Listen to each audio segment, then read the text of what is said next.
We're now moving to the transport submission on the transport bill. I've got Billy Brown from Te Hekura is joining us online for this. And Catherine will take us through quite a good paper.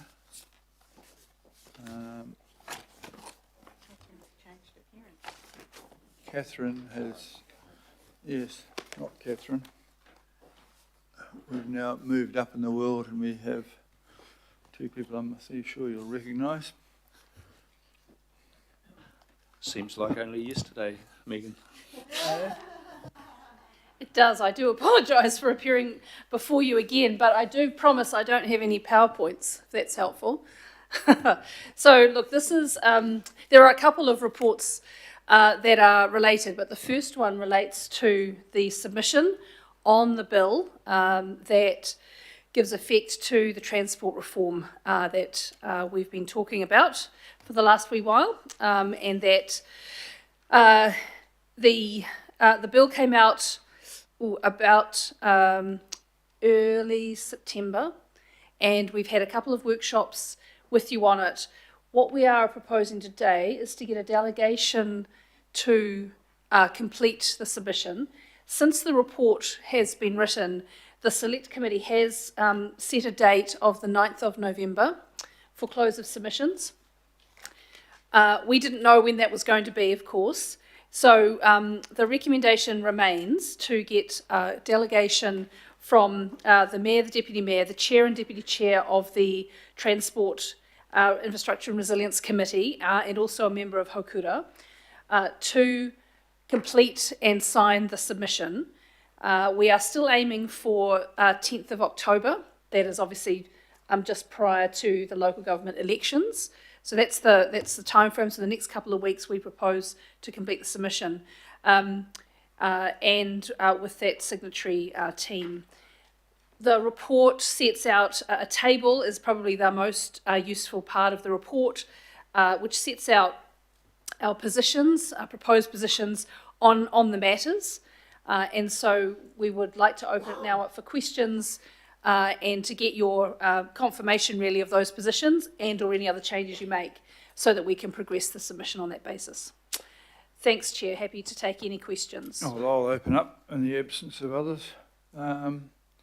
Just explain to me why we don't support a 3-member limit, and also perhaps where it says do not support the continuation of a statutory CEO, does that mean you don't support the continuation of a CEO, or is it the statutory bit you don't like? I'm not quite sure what you mean by that, but Thank you. Let me take the second one first. So the statutory CCO. So this is this question. At the moment, the bill is, so at the moment, Auckland Transport is a statutory CCO, so it's set in statute and it has all of its purpose and requirements set out in it. This bill for the new transport CCO still sets it in statute, and it said that it should be a public, have public transport functions, and then it allows, at the stage in the drafting, it allows council then to determine if it has any other functions. The other option, of course, is rather than having a statutory CCO, is just a normal CCO. For example, where we had, like Eki Panuku or Tātaki as a normal CCO, where council gets to determine the functions that that CCO undertakes. So when we say here, don't support a statutory CCO, support a CCO, but support rather than in statute that council, it's a normal CCO and council makes those determinations about functions. So that's what that bit means. If I might, the point here is that that keeps faith with your earlier direction to us, your principled position, if you like, that the nature of CCO organisations should be for you to determine, not dictated to you. Thanks, Phil. Your first question was around the number of directors. So when the transition occurs, so when Royal Assent happens in around March, April, we think, the new Transport CCO kind of automatically comes into force, and the current board of Auckland Transport would no longer be in place, and there would be an interim board or a transition board of 3 to 5 directors of the new Transport CCO. When we've listened to both Auckland Transport feedback and from a staff perspective, just given the breadth of the work that Auckland Transport does, of course that needs to continue through till the new Transport CCO is set up. We believe a small group, too small a group is too small, and so that is what we're recommending, is that it is a larger group as opposed to a small group of directors. Max, do you have something to add to that? Thanks, Meg. I just add that we have received specific feedback on this point from the Auckland Transport Board, and their view is that the three people was too few to govern, given the complexity of the organisation through that period. For the transition. For the transition, that's right. Okay, questions, please. Councillor Lee, please. Yes, I in regard to the recommendations, what the officers are saying here, supporting and not supporting, I completely agree with them, except I do raise a question around transition provisions. Not so much do not support or do support, but the rationale. And the rationale in regard to transition provisions: do not support the governing body approving people, operational elements, as this is the role of the council's chief executive. We are dealing with an operational department. Everything that AT does, essentially, as it impacts the public, is operational. And the fact of the matter is, the only reason why the government has taken this extraordinary step, and it is a significant step, is that the public view of Auckland Transport is so negative now that the government felt it had to intervene, and by most criteria, Auckland Transport is not doing well operationally.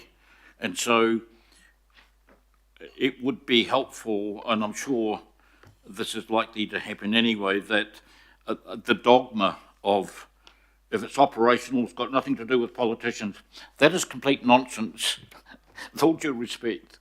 It's got everything to do with politicians and everything to do with ratepayers and citizens, and therefore there needs to be a better reason for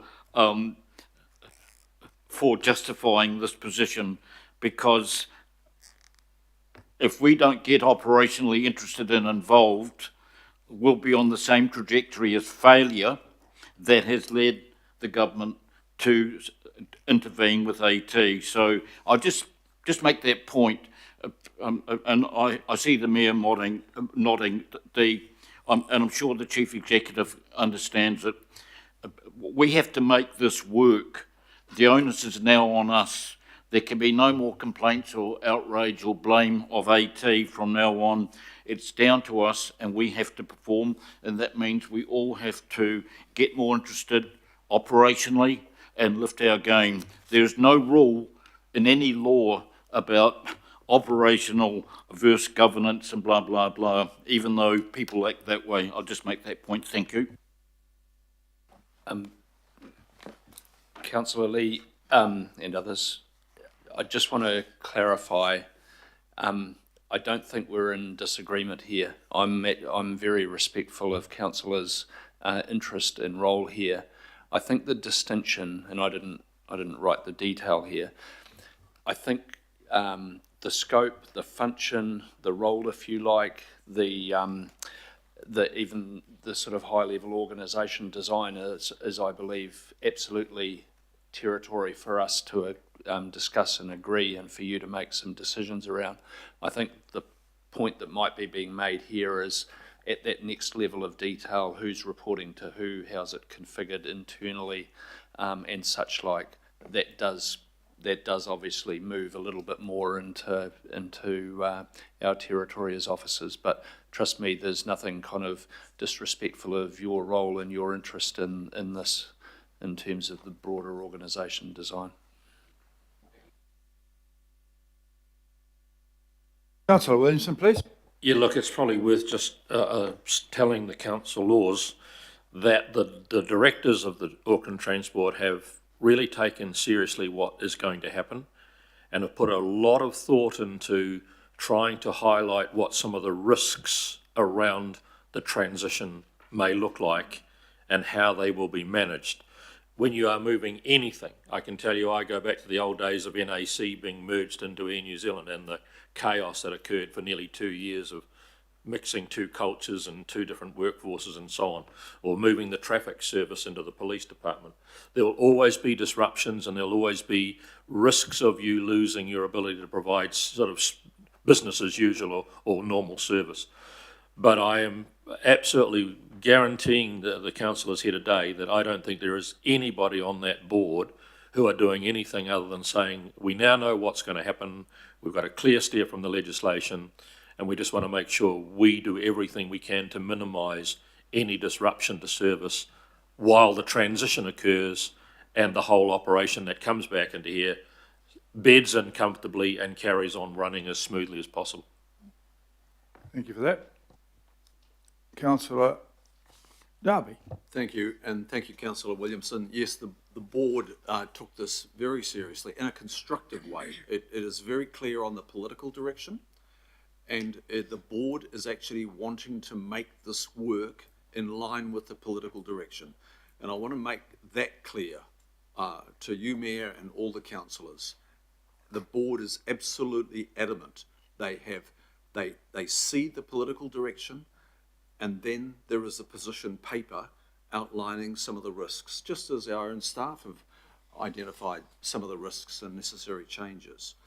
So that position paper, I think, is, as of this afternoon, is signed off. But my question is, given the recommendations before us, how does the position paper of the Auckland Transport Board, which hopefully improves the submission, how is it likely to improve the submission when today we're being asked to approve what we see in this paper, which is currently in the absence of the Auckland Transport Board position paper? I don't Might get start quite rules it out. I mean, if it's coming now, we'll take into account of that. There is the opportunity for a bit of improving of it, according to these words. Max, you can answer that. Oh, through the Herself. chair. Let me start, and Max will add, no doubt. So, look, I think certainly, as the Mayor has said, there's nothing stopping the delegated members either seeing or where there's any additions from Auckland Transport Board that we can include that in the submission. That's the whole point, and that's why we've had some initial feedback from them thus far. The other elements, of course, might so that it might, for example, support everything we say in the submission.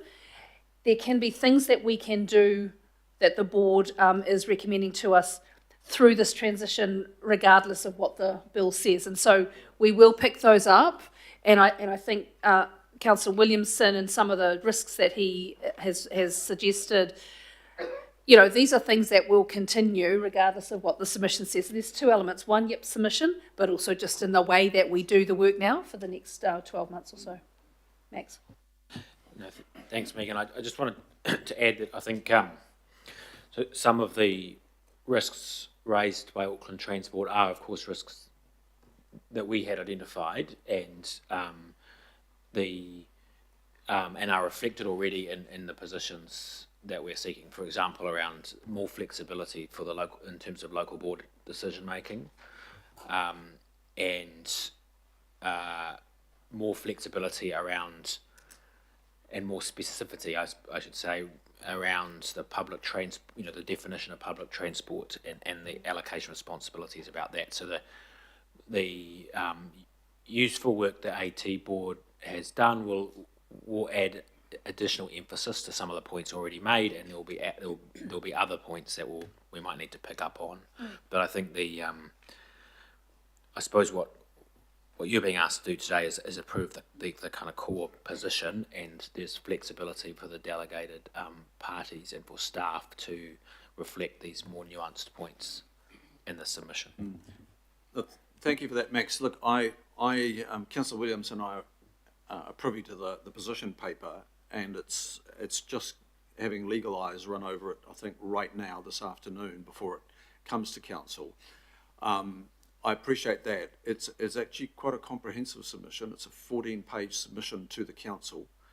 And I would probably appreciate that somewhere in the recommendations here that we actually note the approval is subject to further consideration of the Auckland Transport Board's, I think it is called a position paper, whatever it might be. Yeah. Well, it's just I don't oppose that. I would be a lot more comfortable if we actually recorded that in the recommendations here today. Actually, I might defer to Councillor Williamson. That's just my own view, Councillor Williamson. I think we would support that. I just for context of the rest of the governing body, Phil, as chief executive, did write to the AT board, provided the board with this paper so that they were aware of the position that was emerging, and requested feedback either before this meeting or following the meeting so it could be considered. So that would be entirely consistent with what's happened. Max, can I say that I don't think the vast bulk of what's in the AT paper is to do with the legislation. It's more to do with the operationalising of the transition and the making sure you don't drop the ball as you cross the road from one building to another type thing.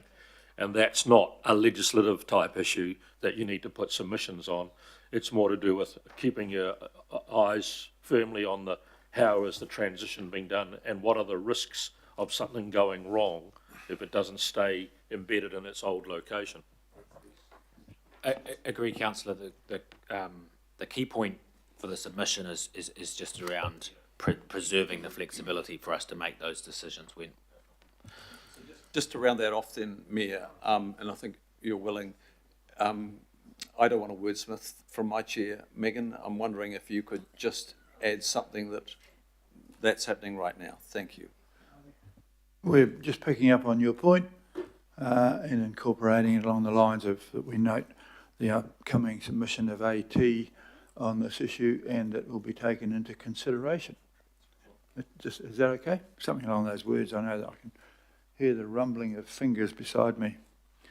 There are no further questions, so you guys can sit back on this and we'll have a debate, but I think we're approaching lunch or the possibility of dealing with the transport governance rules before lunch, which is what I'm hoping to do. Councillor Baker would like to ask a question. I just got a comment and say, I mean, this is one of the most important submissions we'll make as a council because this is huge.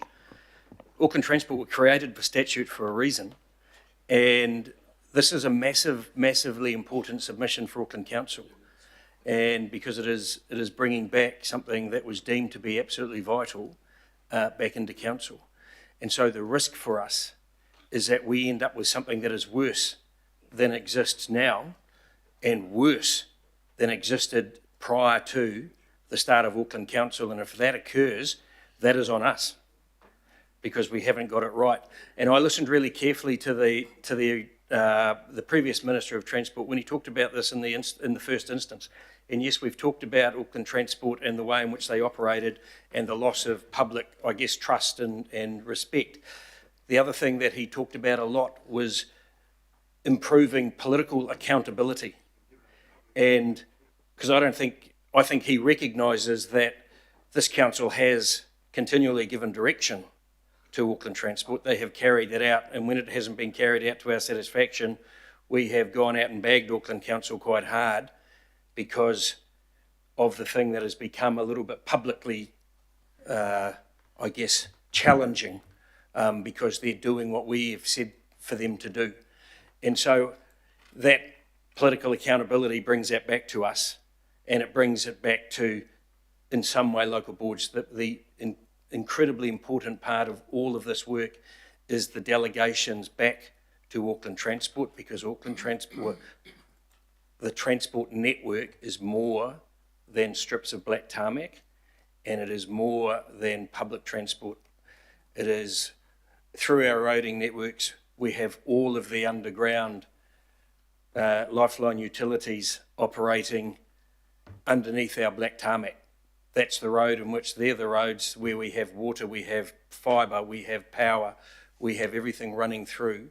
If we don't get that right, imagine how perplexed the public will be when a lifeline utility is trying to get from point A to point B, and if we don't get it right, they've got to run through 4 different local boards, and each local board has a different view and a different time frame.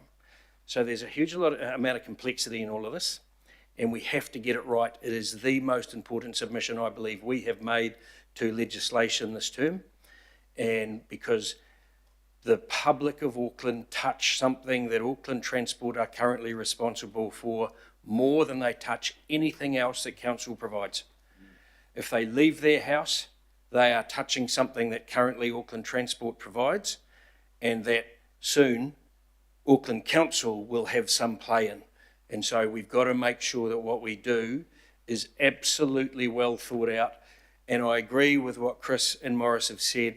We actually need to work with Auckland Transport. They are the subject matter experts here. We cannot keep treating them as if they are the enemy of something. They are part of us. They actually do a lot of stuff, and I know this will make people spit in their water glass.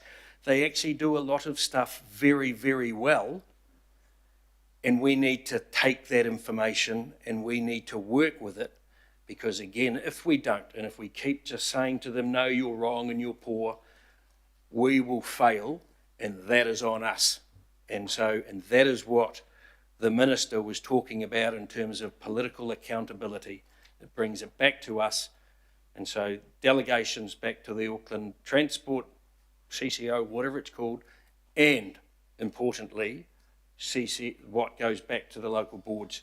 Because if we get that wrong, you watch us get tied up in a mess of bureaucratic and political muddling. So we've got to be really good here. Thank you for that. Councillor, Deputy Mayor Simpson, please. Oh, thanks. My question probably, it hasn't been moved and seconded. I'm assuming that probably Williamson or Darby or whoever does it, yeah. But my question is probably to 2 AT directors, and that is, in your opinion, how well do you think this bill represents what council has been advocating for this term? Morris, I just asked you a question.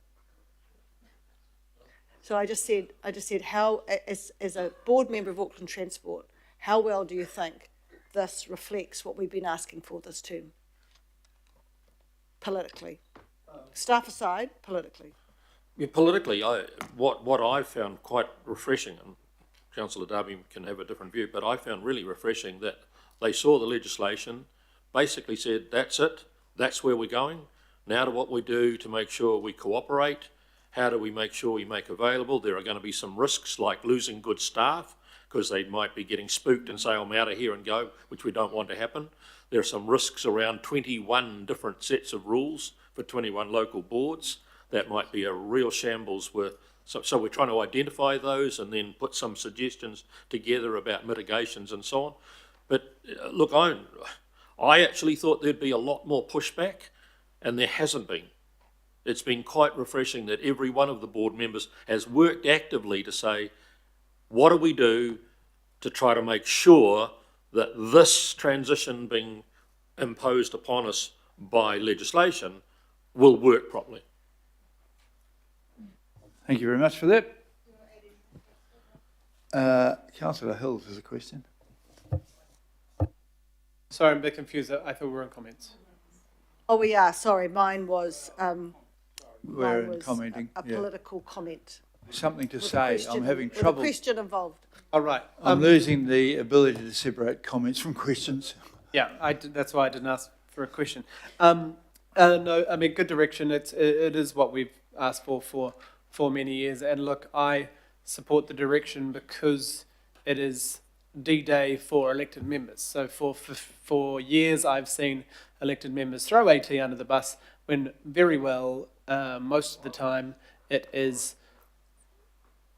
Sorry, Councillor Watson? Well, I'm just thinking of yesterday's meeting with Councillor of violent expression. Okay. Violent speech is right. No. Just in the interest of consistency. Yeah. No. That is perfectly acceptable. That is good, and I will withdraw and apologise. Not that anyone withdrawal and apologise for using far more violent language, but yes, throwing someone under the bus is also violent. So I will say, being rude and dismissive of Auckland Transport. The issue is that for years we have told Auckland Transport they are the ones at fault, when most of the time we've approved the budget, we've approved the direction, we've approved the expectations, we've told them to reach goals, and then we blame them for whatever issue that we find the day doesn't fit what is acceptable to us. So I think it's really good that we will have the direct democratic accountability for the next council, whoever that is, and for the local boards. But as Councillor Baker and others have said, that it is going to be careful what you wish for. We need to make sure that we have clear understanding of where the decision-making lies. It will be, to some, I think it was Councillor Lee's comment, a lot of that operational decision-making, there is no way that will be able to come to local boards and governing body members. So we need to be honest there, unless we're going to be here every day, including weekends and nights, doing operational decisions. We will need to be careful of where those delegations go. And I know the Mayor and others get annoyed at my questions around the public transport system and others, but if we don't ensure we get the right bits connected to the right bits, we will end up tying ourselves in knots. That's on the public transport system. Where does the app sit? Where does the database for that sit? Where do the services sit? Where the bus stops, transit lanes, the poles with the timetabling on it, where do those staff sit? That all sounds silly to talk about now, but those all need to be connected and all need to be sitting with the right teams, with the right people, because we will lose a lot of the momentum. You know, it's only 12 years ago we brought in the hop card. We had no hop card back then. We've got significantly better public transport now than we did a number of years ago. You know, I always remember when I caught the bus into uni into the city, they dumped us in the middle of Victoria Street, no seating, no timetables, no shelter, because I'm assuming Auckland City Council didn't want to pay for the North Shore City residents coming into the city. Now that all changed under the Super City, so we just need to make sure we keep that clear and make sure that renewals are done based on need, not based on the loudest voices.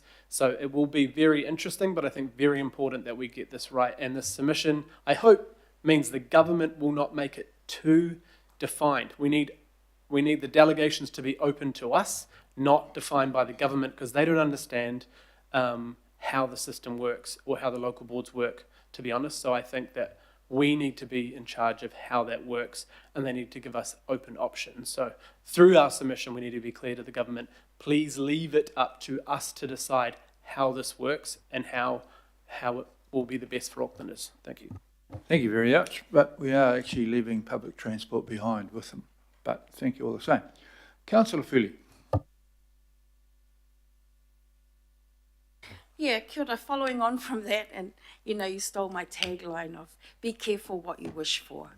I have to agree with lots that has been said by Councillor Hills and Councillor Baker and others as well. I agree that we're at a point where Auckland Transport's reputation is at an all-time low, but I agree also that we've contributed in no small part to that. Elected members around this table have contributed to that. I'm probably one of the few people who ever has anything nice to say about Auckland Transport, because my experience when I was chair of the local board and my experience sitting around this table has been positive with Auckland Transport. And you just have to look and compare, the connection from Manukau coming into the city in 2010 and today. And similarly, I caught the bus to university many, many decades before Councillor Hills did. And the difference is huge. We have come a very long way.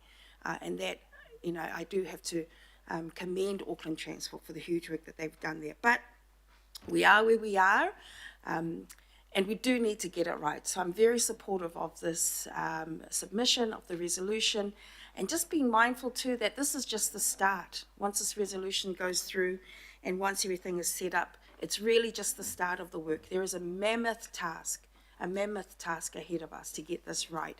And we do have to make sure that we get it right. And there will be nowhere to hide from now on. There'll be no Auckland Transport to hide behind if we get this wrong. And I'm hopeful that we won't have the political meddling that I think people are afraid of what's possibly going to come in the days ahead. But like I say, there'll be a mammoth task, and I will be keeping you in my prayers, Phil and the team, the whole team, and hopeful that whoever is the new governing body around this table, whoever is the new mayor, will work well with everybody, with the transition team from Auckland Transport as well, to make sure that we do get it right. Kia ora. Thank you. Thank you. I think we should accept that. And the words of Councillor Lee is that this is our responsibility. That's what we've asked for. We accept the responsibility goes with that. And I'll be quite happy to apologise if we've got it wrong. I'm sick of apologising when it wasn't us. Councillor Darby would like to interfere before lunch. Thanks, Mayor. I'm just wondering if we're a little underestimating the enormity of the structural change. I don't think there's any structural change that's occurred in my time in 12 years here at Auckland Council, or even including the first 3 years, that goes anywhere near the structural change that is being progressed here. It is enormous. And as my colleague Councillor Baker just outlined, you walk past your letterbox in the morning, until the time you come past that letterbox in the afternoon, you are in the domain of Auckland Transport. Before I went to the AT board, I knew it was a very complex, not the organisation, but the range of products, services and tasks it delivers is absolutely enormous. And that's why such a significant chunk of our CapEx and our OpEx goes there. But this is an enormous change, and it brings all that complexity, bar the public transport entity, to this table. And that is an enormous ask of everybody who sits around here in the future, because you're going to have to bring capacity and skills that you've never tapped into before. And it's going to require some upskilling, because there are significant risks if the capacity and skills are not provided from this governance group. I think what I remind myself is that transport operates as a system. It doesn't operate in disparate parts with a decision maker here and a decision maker here and one here. There's big risks in that. And prior to 2010, we had that disparate system of ARTA and ARTNL. And I gave you the story of, in my North Shore days, of an officer, a transport officer, with a PhD, bringing 8 reports over 5 years to put in a bus stop in Browns Bay. And it didn't get over the line at the end of the days of North Shore City because there were so many parochial interests. It was not being viewed as, well, this is a critical part of the transport system, of the public transport system. Within 3 months of the creation of Auckland Transport, that bus stop was in place. No one really thought about it any further, but they were so engaged with not having it for 5 years and seeing 8 reports. So transport is a system. Think of that. We can't move back to where we were pre-2010. One of the things that I I do stress also is the Auckland Transport directors, they are all subject to performance reviews. They're tested, on how they perform as directors. I think, Mayor, going forward, maybe it's voluntary, but the load on this council going forward in the transport space just emphasises how enormous this task is of being a mayor and councillor. There's a huge responsibility. Our performance has to be top notch. And I think there is actually room going forward. And I know some would say the ballot box is the test of one's performance, but I think there's nothing quite like at least having voluntary performance reviews like the AT board had, like the Eke Panuku board had, like Tautaki does have, like Watercare does have. And those KPIs that all those organisations used to operate by, we need to make sure they show up in this organisation so that, again, we're noting where we're performing and where we're failing. I'll leave it with, this is the biggest single structural change in this council's, 16 years? 15, 16 years? It's got to be got right. Otherwise, there are significant risks. Thank you for that impassioned speech about why we got rid of Shore City and how we are preparing to do what every other council in the country does quite well. And I'm quite sure we can better 26% public acceptance in our new role. They're sufficiently aimed, sufficiently low for us to get over that hurdle. And the next one, last one is Councillor Fletcher and Councillor Lee can finish off and then we'll have lunch. I'm very pleased to be able to speak to this today, and perhaps those matters of the detail that have been highlighted, and I'm sure the CEO is listening closely to it, but I want to put it in the context of the fact that from the formation of the Auckland Council, which was largely about transport, there have been tensions from the beginning. Councillor Lee and I had the privilege under Len Brown of sitting on the board of Auckland Transport from the beginning.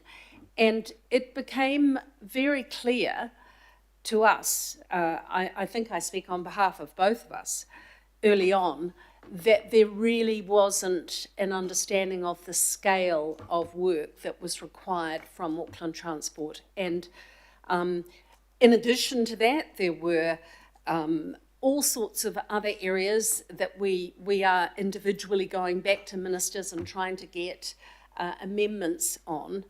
But what became quite clear is for reform of this kind, probably in a New Zealand sense, the CEO can confirm that it would probably be the largest reform of its kind in New Zealand.